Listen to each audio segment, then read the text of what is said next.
Hey guys, it's Sandro here, and today's video is a look at the paint correction process on this 10-year-old Lexus RX.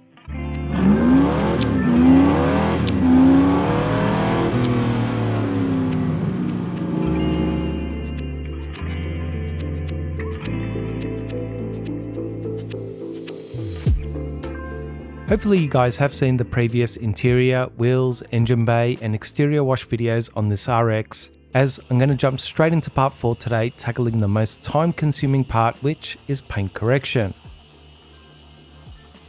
In the previous videos, we had a bit of a look at the condition of the paint and trims that, although aren't horrific, do still need quite a bit of work.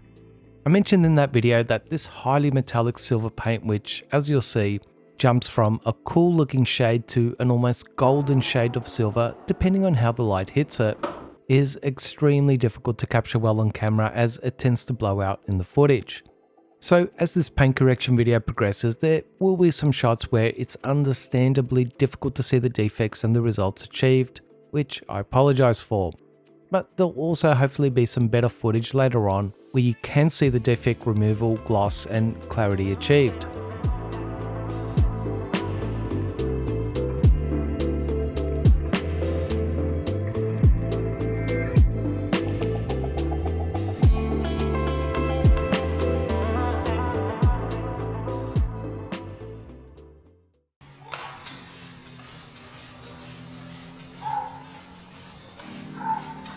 The next pre-correction step was an IPA wipe down. There's always going to be some chemical residue, dust, kicked up dirt after a deep decontamination clean and blow dry. So this alcohol based and residue free panel wipe down step is primarily about removing that light contamination so that it doesn't get caught up in your polishing pads.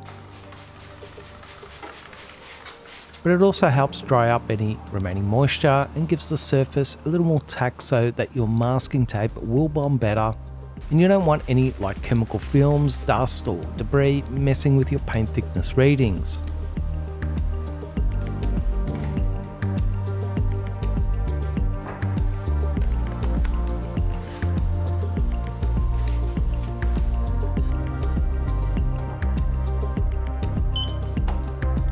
Now, as I take measurements around the vehicle, you'll hopefully see that the paint's total thickness ranged from about 90 to 140 microns, so had an average of about 125 microns, which I would say is a little above average these days for most cars, but a little below the Lexus standard of paint thickness, which is typically a bit higher. Now, being a 10-year-old vehicle that's had UV exposure and most likely being compounded or polished in the past, this all seems pretty in line, and best of all, there's no big inconsistencies in the paint measurements or signs of any repairs or resprays, and it looks like original factory paint. Taking readings in the door jambs that will typically only have a single layer of clear coat, we're averaging 65 microns. So I just minus 20 microns for the clear coat layer, meaning everything above 45 microns is clear coat, which gives me an average of 80 microns of actual clear coat to work with, which is plentiful and really fantastic to see.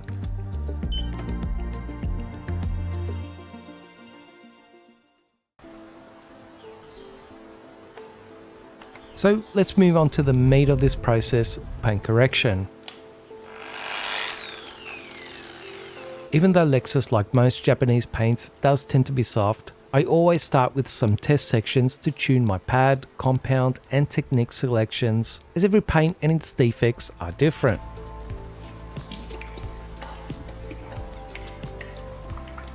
I'll always start with the least aggressive method and work my way up, as my goal is to remove as little clear coat as possible in pursuit to achieve a great result. I decided to use my Euro 600 V2 polisher as it has fantastic rotation, little to no stall, and runs very cool on the paint with its smaller throw. But really guys, there's a bunch of great machines out there, so just use what you've got or what you like. I started with a very gentle foam finishing pad and a light polish that tends to finish great on softer paint types. I used a small amount of polish on the pad, dialed in a mid machine speed and used light to moderate pressure, doing 3 relatively quick passes in a section about 6 times the size of my pad. In essence, this is a very gentle combination and technique, as if the paint does turn out to be extremely soft and sensitive like many Lexus paints I've worked on, it could actually be all that's needed.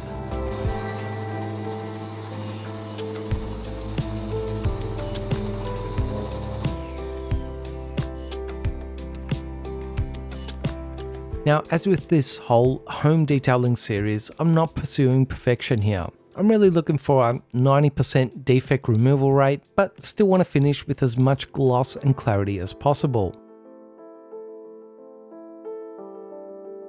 Now again guys, I know it's a little hard to see the results on camera, but in person I have to say that I saw almost no improvement in defect removal here and just a tiny improvement in gloss. So needless to say, this combination technique had almost no impact on the paint, which tends to indicate that it's not a super soft paint. For a second test section, I stuck with the same polish, but moved a couple of steps up to a foam intermediate pad, used a little more polish, turned my machine dial from 3 to 4, and used more moderate pressure, also doing an extra 4th row of passes. Basically, this is still a relatively gentle combination, but tweaked a little to hopefully produce more cut, which is what's really needed.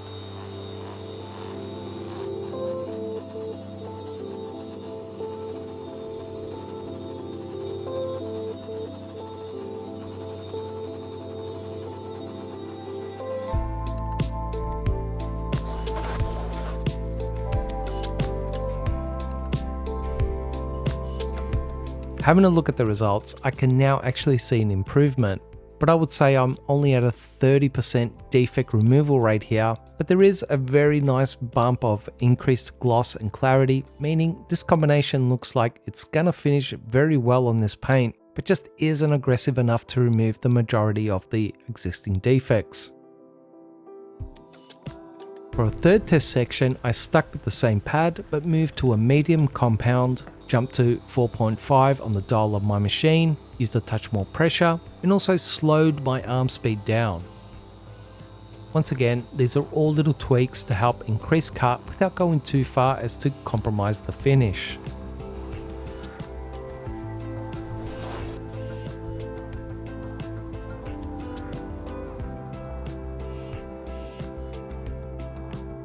Looking at the finish, this is finally a reasonable result. I'd say with a good 60 to 70% defect removal, but I can now see a little haze creeping into the finish, but it's still very minor and certainly acceptable. This could actually be a great one-step combination on this paint and its defects with a good solid result. But part of paint correction is also your own goals or your client's goals, and for me on this car, I do still want a better outcome. The thing to appreciate about paint defects is that the first 50 to 80% of them are relatively easy to remove compared to the last 10 or 20%, which require a lot more aggression by comparison. So for a fourth test section, I jumped up to both a coarser compound and pad combination, dialed my speed up to 5, used slightly heavier pressure, slowed my arm movement, and did a 5th row pass in my section. I should also note that in the realm of paint correction pads, compounds, machines and techniques, this is probably a 7 out of 10 in terms of aggression, so there's certainly a lot more aggressive combinations out there that could be used.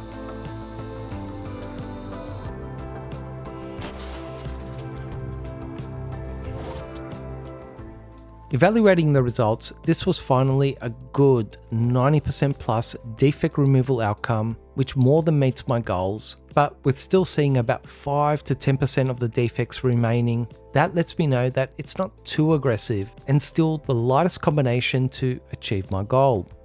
However, the finish does have a moderate amount of compounding haze that's not in the realm of acceptability for me, so it will need to be refined in a second step. So to test out a second step, I went back to my original light polishing technique and used it with a standard foam polishing pad. So then what does all this testing tell me about this paint? Well, it's certainly not soft or sensitive, but it's also not rock hard. I would say it's a happy medium, maybe a little on the harder side, which I discovered more as I worked around the vehicle, but in the detailer's world, this is the kind of paint we love to work with. I think I was a little thrown off at the start because it's definitely not what I was expecting with Japanese paint, and although I did try to find a one-step combination, that unfortunately wasn't going to happen to the level of cut and finish I was after in a single step. I'd love to tell you that I can just look at a paint and tell you what it needs, but that's why testing is so important, especially if you do want to preserve as much paint as possible, rather than immediately jumping to an aggressive combination that needlessly chops the paint down and removes more clear coat than is necessary. Once again, I know this really didn't show up all that well on film, but you'll hopefully see in some other shots later on that this two-step combination did work extremely well to firstly remove most of the defects and then restore ample gloss and clarity to the finish.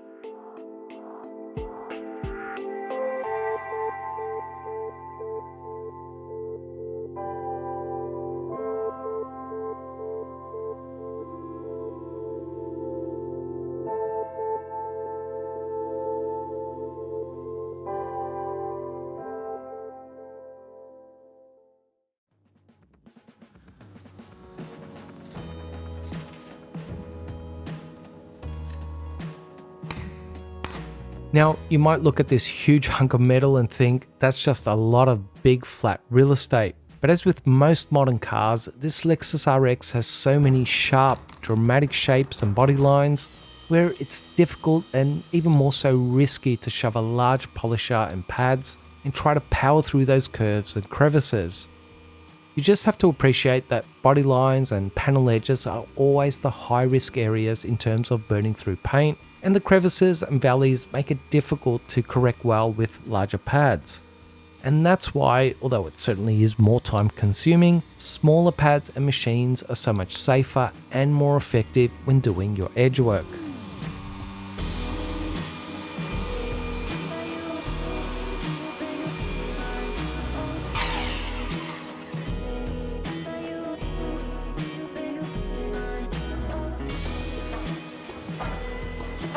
Now at home on this car, I mostly just used one mini machine polisher for all the edge and final work, and as this machine can accommodate 1, 2 and even 3-inch pads, as well as work in both rotary and DA modes, you'll see as the paint correction progresses, it really was all I needed to address those finer areas.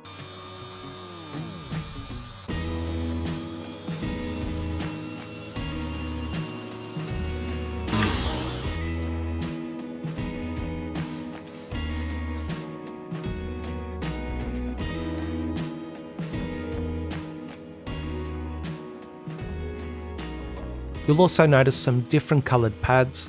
Now they're still the same grade of pads, but just a different brand, which I tested out and importantly seem to render the same results. I will typically start with my edge work as it tends to be the more time consuming part, but I don't think it really matters if you want to start with the flat or edge work.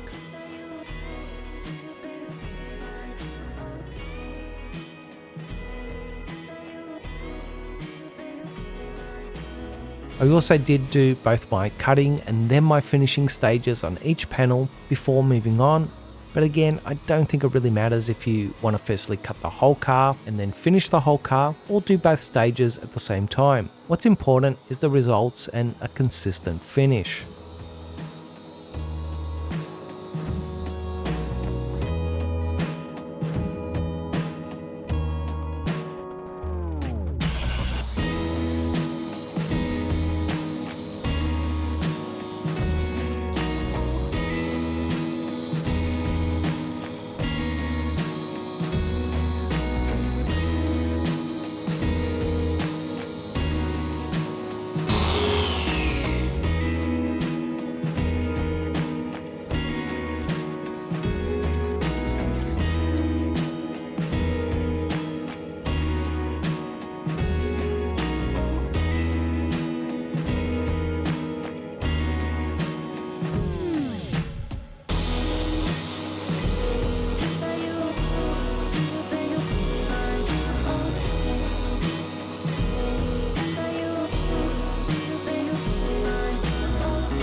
Once I was quite happy with my combination, method and technique on the silver paint, I then did a few test sections on some of the plastic trims. Now the clear cut on those trims did turn out to be much softer, but the existing defects also turned out to be a lot deeper and more substantial. So after a little testing, I did find that the same combination did work extremely well, which was largely due to me already selecting a finishing polish that's tuned well for these softer and more sensitive paint types. Now again, I wasn't pursuing perfection here. There's a big difference between 90 versus 95% plus defect removal, which is a completely different venture, and I would say at least double the work, if not more, in real terms. You just need to appreciate that last 5 to 10% of defects are always where most of the work and the increased clear cut removal goes. What I was pursuing is a great solid result in a relatively reasonable amount of time, also trying to preserve the clear coat. So there's always compromises and calls you have to make, and also look at the big picture with an understanding that if this is going to be a high mileage daily driver, anything beyond this, which is already quite comprehensive, maybe isn't the best way to go.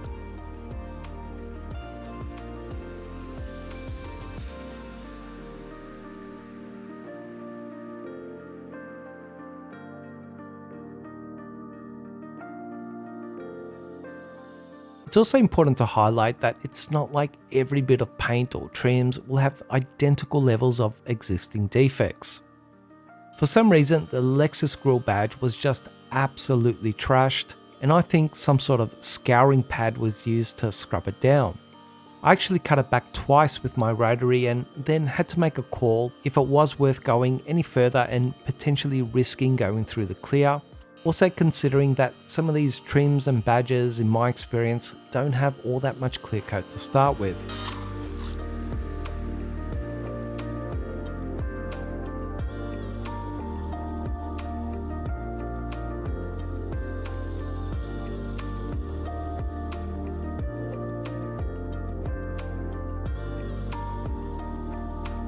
There was also some pretty aggressive etchings on certain trims and in certain areas, a few deeper rid scratches that also needed calls to be made on how far I was willing to go.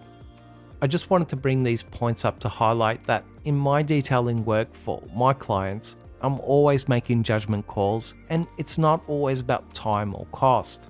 In many cases, it's risk versus reward.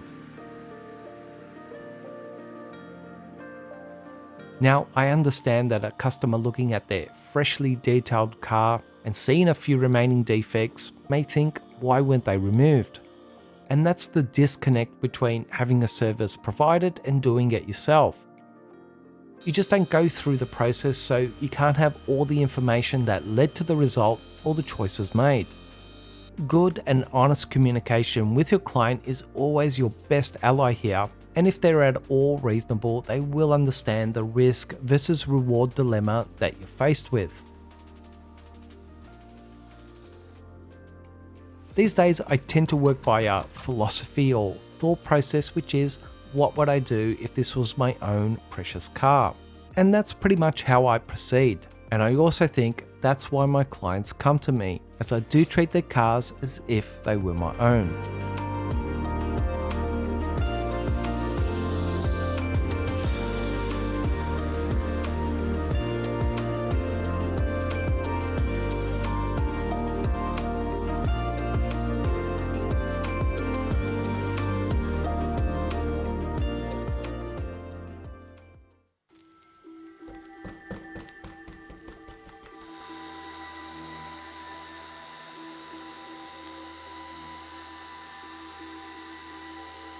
So let's wrap up this video.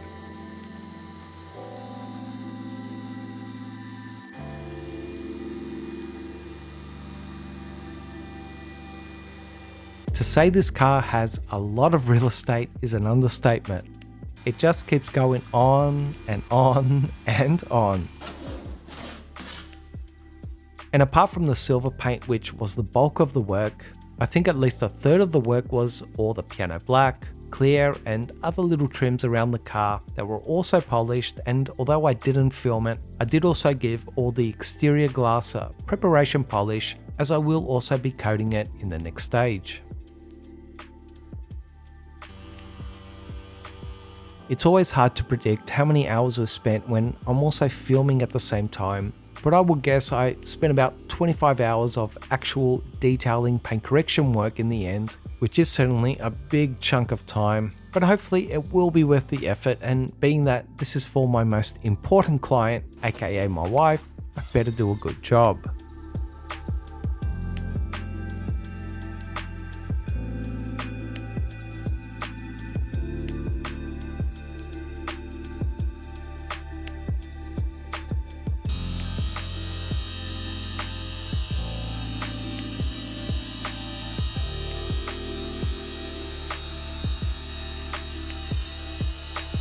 It was a long week, and I was definitely weary by the end, but I could now see the finish line, and in the next final video I'll have some finished shots of the car all decontaminated, corrected and protected that I hope you guys enjoy.